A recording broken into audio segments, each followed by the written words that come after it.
Hari ini kita disadarkan pada sebuah peristiwa di mana kita sering buta mata kita, kita sering tuli telinga kita, dan kita sering gagu lidah kita.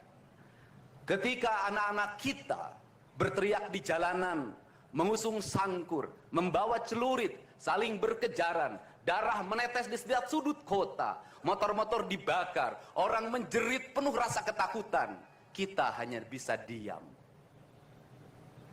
Ketika di sudut-sudut kota anak-anak kita menenggak ciu, ketika sudut-sudut kota anak-anak kita makan eksimer, ketika di sudut-sudut kota anak-anak kita makan minuman oplosan, mereka jatuh tersungkur, matanya merah penuh dengan rasa emosi, pulang ngamuk ke orang tuanya, kita hanya bisa diam.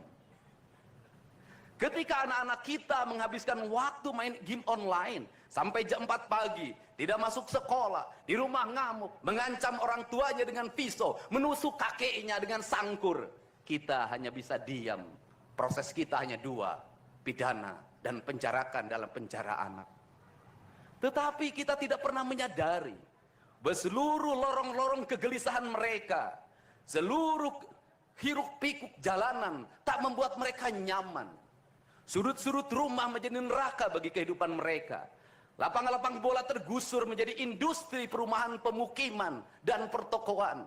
Mereka kehilangan tempat bermain. Mereka kehilangan air yang jernih di sungai sehingga bisa mereka berenang. Mereka kehilangan gunung-gunung yang indah tempat mereka bercengkrama dengan alam. Mereka kehilangan sawah yang terhampar. Yang mereka lihat adalah kebisingan dan kebisingan. Bising di jalanan karena knalpotnya brong. Bising di rumah karena orang tuanya bertengkar. Maka mereka lari dalam rorong-gerong gelap. Digenggamnya handphone, diambilnya obat-obat terlarang, ditenggaknya minuman dalam sebuah kelompok yang sama. Kita orang-orang yang terpinggirkan di rumah, kita orang-orang yang terpinggirkan di sekolah. Guru-guru telunjuknya menunjuk pada wajahnya, tapi tak bisa memberikan solusi kegelisahan jiwanya. Semua orang hanya memberikan pengamatan, analisis, kajian. Itulah metodologi yang dikembangkan bangsa ini. Tetapi tidak ada yang berani mengambil solusi, mengangkat mereka di sudut jalanan, dimasukkan ke barak, dididik secara militer, diarahkan menjadi anak-anak yang berguna. Kedisiplinan militer adalah harga mati bagi kemajuan bangsa, bukan musuh. Pandangan-pandangan buruk terhadap militer adalah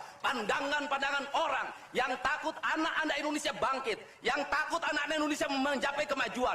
Mereka takut bangsa ini menjadi bangsa kokoh dan tegap. Mereka ingin bangsa Indonesia menjadi bangsa pemabuk yang setiap hari mabuk akan ilmu pengetahuan, yang setiap hari bertengkar di TV, yang setiap hari bertengkar di medsos, sementara hamparan kekayaan alam diambil sama mereka.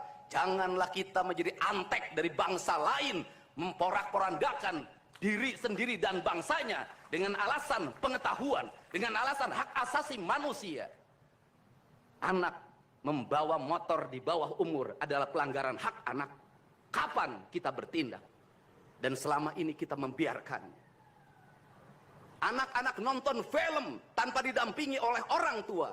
Itu adalah pelanggaran anak, dan kita tidak pernah bertindak. Anak-anak di bawah umur merokok, minum minuman keras, itu adalah pelanggaran hak anak. Semuanya kita berdiam.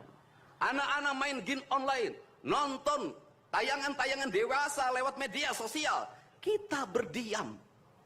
Negeri ini akan hancur manakala semua orang berdiam. Maka orang yang memegang kekuasaan harus menggunakan tangannya untuk merubah seluruh kemunkaran ini menjadi sebuah kebajikan. Kalau kita berkomitmen pada bangsa ini, problem anak-anak kita adalah mengkonsumsi tayangan yang bukan haknya di media sosial. Maka saya meminta peraturan pemerintah yang mengatur tentang itu segera dilaksanakan. Anak-anak di bawah umur tidak boleh mengakses media sosial yang bukan haknya. Seberapa besar pun gagasan yang saya gagas, seberapa kuat pun kekuatan yang saya bangun, saya tidak akan bisa melawan jutaan akun yang merasuki otak kiri dan otak kanan anak-anak kita. Untuk itu, pada saat ini sudah saatnya kita tidak saling menyalahkan. Untuk itu saat ini tidak ada salahnya kita mengambil tindakan berdasarkan perilaku kita masing-masing. Perilaku ekonomi menyebabkan anak-anak kita kehilangan ibunya karena pergi ke luar negeri. Perilaku ekonomi mengakibatkan anak-anak kita tidak pernah bertemu dengan ibu dan bapaknya karena mereka mencari rejeki. Mereka ada di pojok-pojok rumah bersama kakeknya. Kakeknya melarangnya dia main game online, melarangnya pakai motor jam 11 siang. Maka pisau dapur terhunus dan ditusuk seseorang kakek oleh cucu yang disayanginya.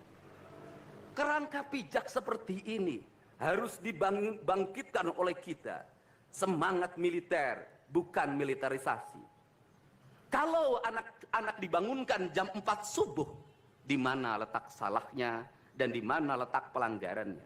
Kalau anak-anak dibangunkan, kemudian disuruh membereskan tempat tidur, apa salahnya dan apa pelanggaran hak anaknya? Kalau anak-anak disuruh sholat subuh, apa pelanggaran haknya? Kalau anak-anak mengikuti kuliah subuh, apa pelanggaran anaknya? Kalau anak-anak disuruh ngantri kemudian makan pagi, sarapan pagi dengan telur, dengan nasi, dengan pisang dan minum susu, di mana letak salahnya?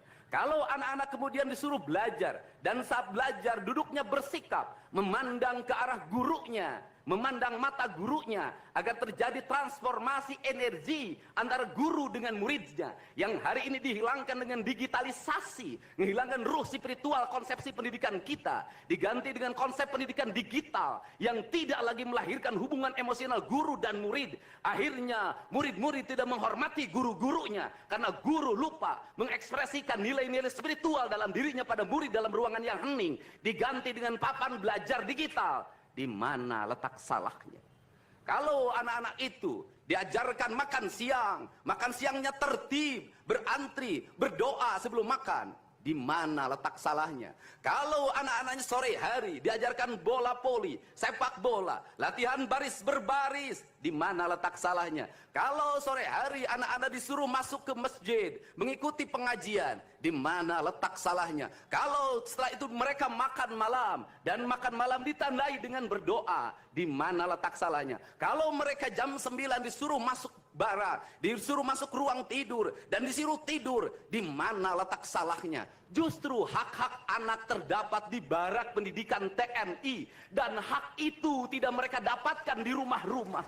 Anak tidak bisa tidur malam, mereka rata-rata tidurnya jam 4, jam 1 malam, jam 2 malam. Di rumah mereka tidak mendapat makanan yang bergizi karena serba fast food. Di rumah mereka tidak mendapatkan kasih sayang. Di jalanan mereka balapan. Mereka tidak mendapatkan ruang hidup tanpa gadget dalam setiap hari. Saya katakan, justru lingkungan kita hari ini, rumah, halaman rumah, kadang sekolah, kadang jalanan, bukan lagi tempat yang ramah untuk anak-anak Indonesia.